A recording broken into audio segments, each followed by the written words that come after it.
Juga dalam hadis Nabi SAW yang lain, hadis ini sahih diriwayatkan Ibnu Majah nomor 570, Imam Ahmad 381.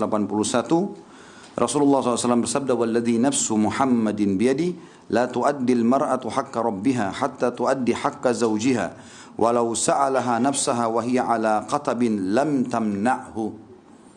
Demi zat, ibu-ibu akhwat perhatikan baik-baik, yang sudah jadi istri, yang belum menikah juga, hadis ini agung sekali, hadis sahih, hati-hati.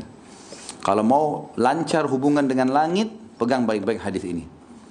Kata Nabi SAW, demi zat yang jiwa Muhammad berada di tangannya, maksudnya demi Allah, seseorang wanita tidak menunaikan hak Rabbnya. Maksudnya apa?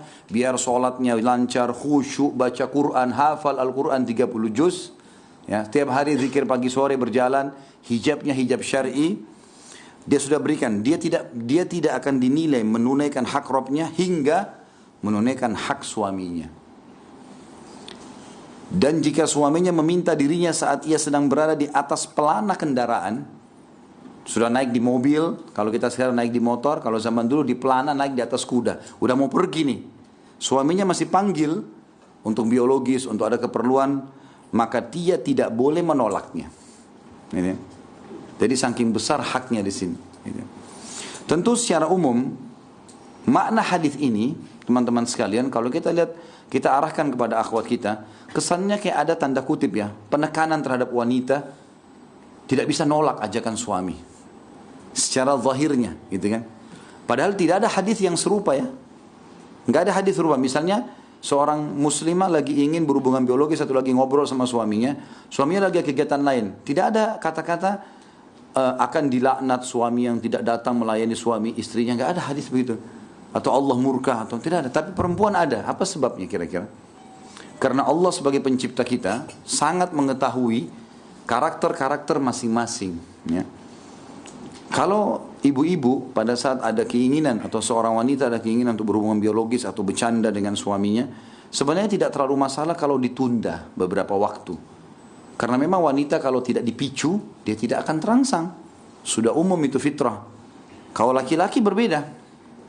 Sebab emosi adalah kasus tidak terlampiaskannya biologis. Apalagi kalau memang dia sudah pernah melakukannya. Ya.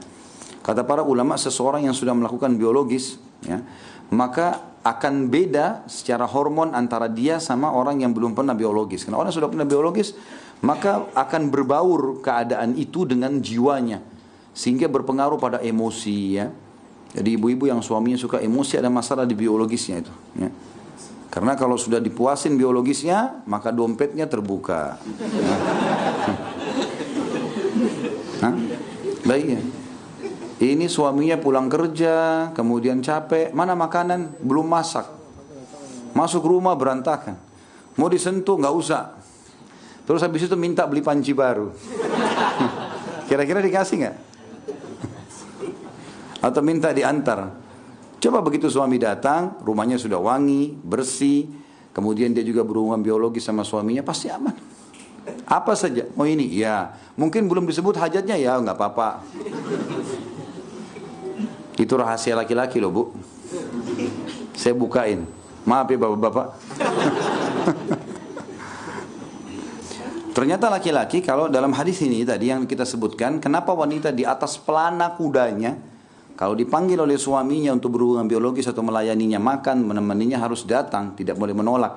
Dan itu berhubungan dengan ibadahnya si wanita dengan Allah, karena Allah lebih tahu bagaimana menghadapi laki-laki. Jadi harus betul-betul dihadapi seperti yang Allah pandu, penciptanya. Kalau enggak kita tidak akan bisa. Ibu-ibu tidak akan pernah bisa menghadapi laki-laki dengan cara selain yang Allah ajarkan, tidak mungkin. Apalagi kalau kita mau ikutin pola-polanya orang-orang non-muslim, dalam bermuamalah dengan suami, kasarnya, ya, kemudian penindasan, tanda kutip ya, atau mau merasa menguasai. Jadi pasti akan bahaya, satu waktu bisa berontak gitu. Cara menghadapi laki-laki yang Allah sudah ajarkan sebagai penciptanya.